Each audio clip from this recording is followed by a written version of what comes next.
Assalamualaikum warahmatullahi wabarakatuh. Selamat datang di seri perkuliahan Fisika Dasar. Hari ini kita mau bahas materi mengenai tentang vektor dan skalar, tapi kita khususkan di bagian-bagian vektor sebenarnya yang banyak perhitungan, tapi juga nanti akan dikenalkan juga tentang skalar. Nah, untuk mengawali beberapa pengertian tentang vektor, ini sebenarnya suatu bisa dibilang bentuk dari besaran-besaran untuk menghitung besaran fisika ya. Besaran fisika atau nilai-nilai yang sudah kita ketahui kemarin itu dibagi dua, ternyata ada yang masuknya ke vektor dan ada yang masuknya skalar. Nah, perbedaan antara vektor dan skalar ini mudah sebenarnya. Yang satu ini punya nilai, dua-duanya punya nilai, nilai, tapi yang vektor itu dia ditambah dia punya arah, kalau yang skalar itu tidak punya arah. Jadi beberapa besaran-besaran fisika yang kita sempat kemarin klasifikasikan itu ada besaran turunan, besaran pokok dan lain-lain, itu mengacu kepada dua bagian ini. Dibagi dua lagi, jadi ada yang ada yang bentuknya vektor, ada yang bentuknya skalar. Nah, kita akan mendalami dua bagian ini, tapi sebelum itu kita juga harus mengenali tentang koordinat sistem. Oke, kita mulai dari koordinat sistem. Koordinat sistem itu sebenarnya apa sih?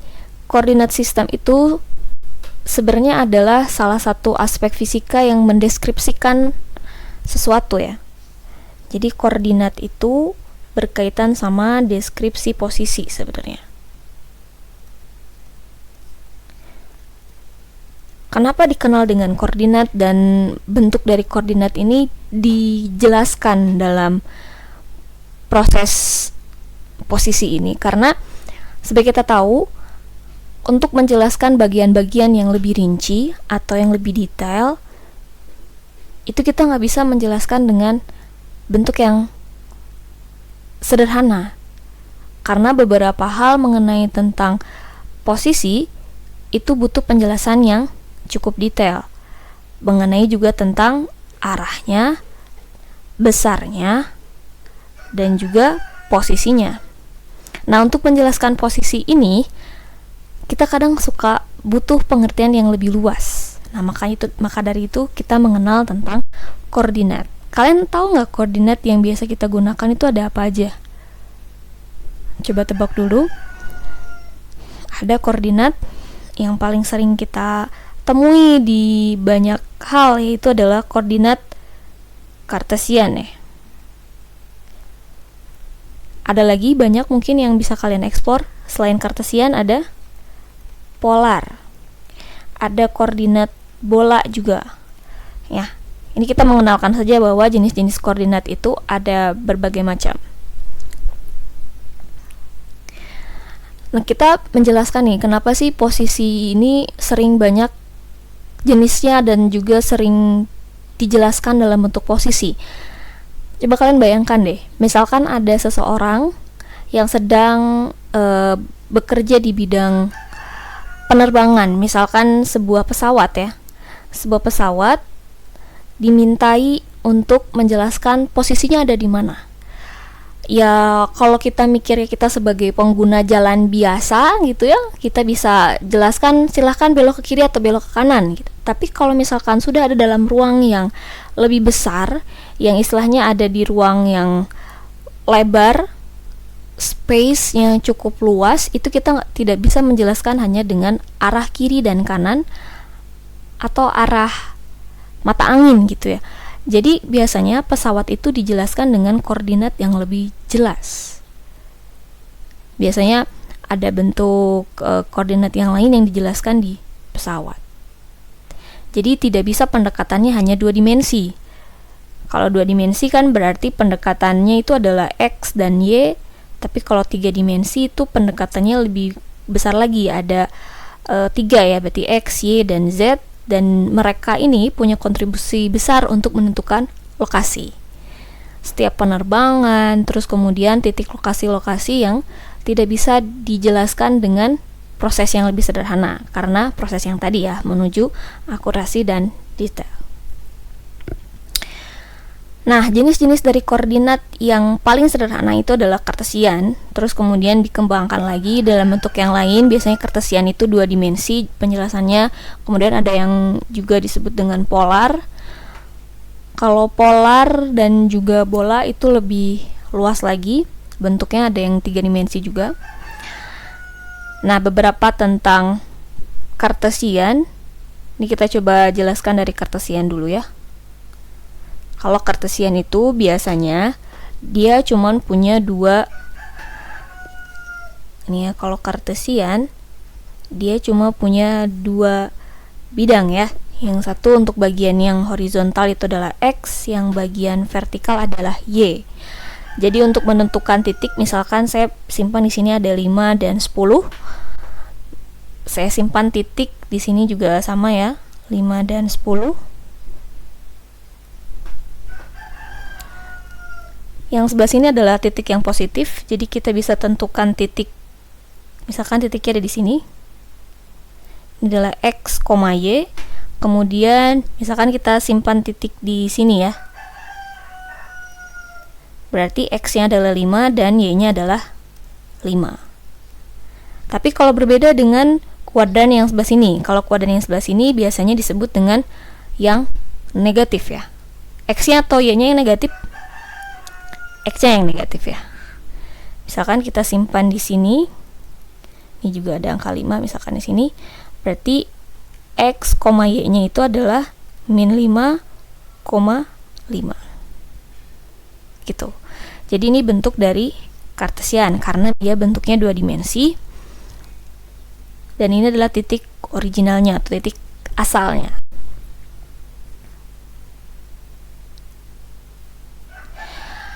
Nama lain dari kartesian yang biasanya digunakan sama orang-orang fisis yang mengenai tentang hal ini, ada juga yang menyebut bahwa ini adalah rectangular coordinate.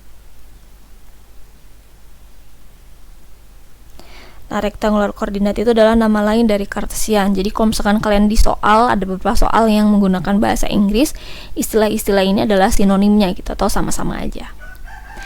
Kurang lebih gitu tentang kartesian. Bagaimana tentang koordinat yang lain? Kita coba kenalkan koordinat polar. Oke, yang kedua adalah koordinat polar.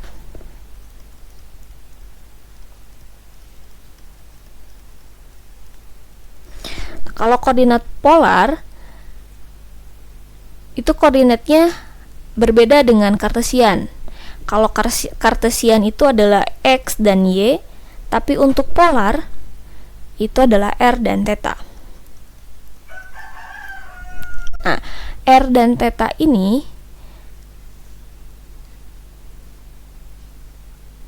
penjelasannya kayak gimana ya? Nah, coba kita representasikan menggunakan koordinat kartesian yang udah kita tahu. Tadi kan kita jelaskan bahwa ini adalah koordinat kartesian, di mana ada sumbu X untuk bagian horizontal dan sumbu Y untuk bagian vertikal. Di sini adalah titik originnya.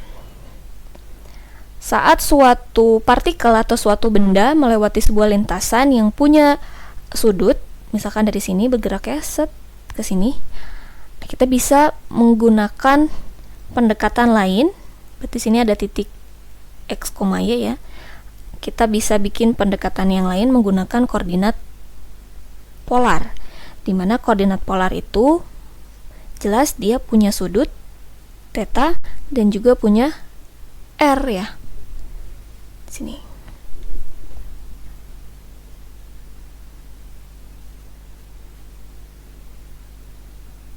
Nah, masing-masing punya hubungan antara koordinat polar dan kartesian. Jadi ini kita sebut kartesian tadi ya, berdasarkan grafik yang ini. Hubungannya seperti apa? Karena kalau kita lihat, kalau kita buat proyeksi, istilahnya ya, proyeksi, kita akan punya satu bentuk yang sudah kita ketahui, ini seperti segitiga Pythagoras ya. Saya coba gambarkan di samping sebelah sini ya. segitiganya, biar kita tahu hubungan antara X dan Y atau koordinat kartesian dan juga koordinat polar itu seperti apa.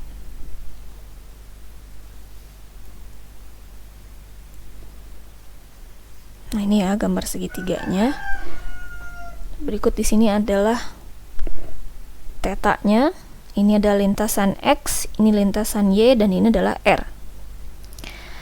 Kita bisa menentukan nilai-nilai dari theta dari hubungan berikut ini. Silakan perhatikan ya. Kita bisa menentukan nilai theta dari sin theta itu Y dibagi dengan R. Terus kemudian kita juga bisa menentukan cos theta dari hubungan antara X dan R. Dan juga yang terakhir adalah tan theta, itu hubungannya antara Y dan X ya. Jadi untuk sin theta itu adalah Y dibagi dengan R, kemudian cos theta itu X dibagi dengan R, dan untuk tan theta itu adalah Y dibagi dengan R. Jadi ini adalah hubungan untuk menentukan X dan Y berdasarkan koordinat polar atau sebaliknya ya.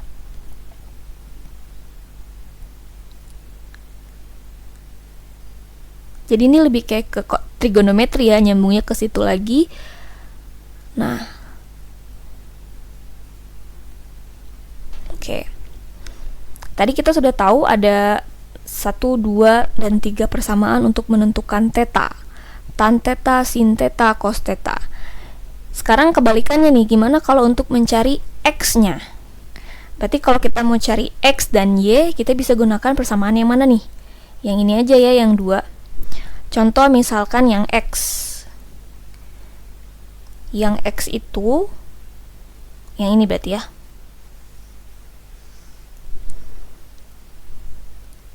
X sama dengan R dikalikan dengan cos theta. Betul ya, berarti R-nya itu tinggal kita kalikan ke sini ya. Kalau untuk yang Y jadinya gimana kalau yang ini? Saya tulis lagi di sini di bawah ya. Berarti kalau Y itu sama dengan R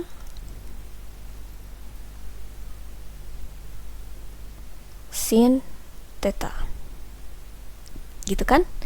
Mudah ya. Jadi masing-masing hubungan antara polar dan kartesian itu bentuknya seperti trigonometri. Dari situ kita bisa lihat masing-masing komponen bisa didapatkan. Nah, untuk yang tan theta, coba perhatikan yang tan theta ini.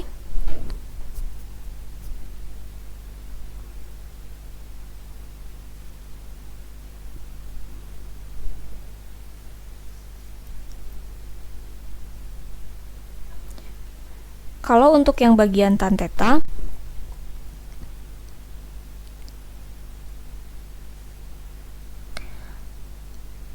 kita bisa tentukan juga nilai dari tetanya. Sebenarnya dari masing-masing bagian ini kita juga bisa tentukan sudutnya, dan ada perhitungnya di kita nggak bisa menggunakan perhitungan manual, tapi biasanya menggunakan pakai kalkulator ya. Seperti misalkan di sini ada sin theta atau tan theta. Oke, kita coba pakai tan theta aja. Kita pakai yang ini ya. Tan theta sama dengan Y per X. Berarti untuk mendapatkan theta sebenarnya kita tinggal tan inverse X per Y. Berarti kita mendapatkan theta atau sudut ya. Begitu juga dengan sin theta. Kalau sin theta Y per R. Berarti untuk mendapatkan theta adalah sin pangkat min 1 Y per R. Seperti itu. Sorry, ini kepotong nggak? Nah, kalau nggak kepotong saya tarik ke bawah. Jadi ada istilahnya di kalkulator itu perhitungan yang bentuknya seperti ini ya. Jadi ini memang nggak bisa dihitung secara manual, tapi gunakanlah penggunaan kalkulator ya. Nah, dari bagian yang ini Y per R, Y per X, kita juga bisa mendapatkan nilai R ya.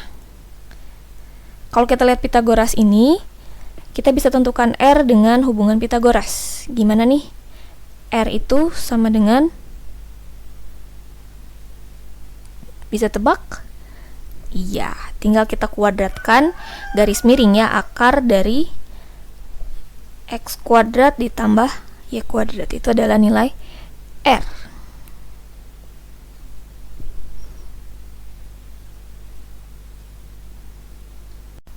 Oke, berikut ada 3 soal yang bisa kalian kerjakan terlebih dahulu. Bagaimana cara mengkonversi dari koordinat polar menjadi koordinat kartesian atau sebaliknya. Terus kemudian di nomor ketiga itu diketahui ada 2 koordinat polar. Jadi masing-masingnya ditentukan dulu koordinat kartesian ya. Salah tulis nih. Jadi dari koordinat polar kemudian dicari dulu koordinat kartesiannya sampai nantinya kita akan mengetahui jarak di antara keduanya. Jelas ya, bisa dibaca, bisa di pause dulu, dikerjakan dulu, nanti kita bahas di meeting di 50 menit terakhir mungkin ya, atau saya share videonya juga bisa. Jadi nomor 1 itu sebuah diketahui koordinatnya kartesian, ini ada nilai X dan Y nya dalam satuan meter. Terus kemudian kalian mengubah dari koordinat kartesian menjadi koordinat polar pada titik-titik tersebut ya. Kalau yang nomor 2 kebalikannya, kita punya koordinat polarnya, ini ya, R sama theta, itu berarti hubungannya sama koordinat polar. Yang ditanya adalah koordinat kartesiannya. Kalau yang nomor ketiga, koordinat polarnya itu ada 2, terus kemudian kita ganti jadi kartesian, terus kita bisa menentukan jarak di antara kedua titik ini ya. Oke, kayak gitu dulu ya.